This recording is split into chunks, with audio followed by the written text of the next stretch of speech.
কিশোরগঞ্জ ছেড়ে শেখ হাসিনার মতো পালাতে হবে।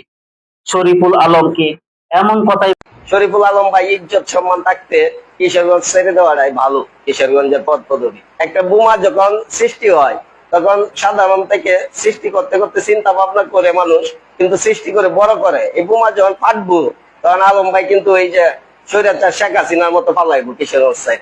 যারা মূলত এই দল দিয়ে দলের নাম ভাঙিয়ে বিভিন্ন অফিস আদালত দখল করে আছে তারাই আছে শরীফুল আলম ভাইয়ের সাথে। তবে কিশোরগঞ্জ বললেন একজন নেতা।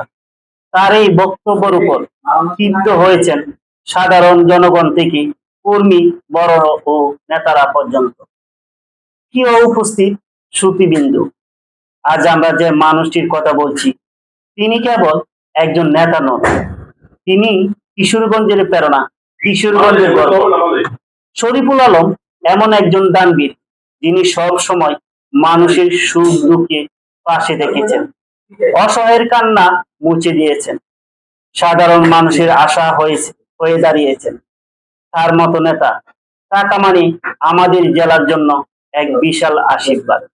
তিনি শুধু কিশোরগঞ্জের নয়, তিনি বাংলা মানুষের হৃদয়ে নক্ষত্র হয়ে থাকবে।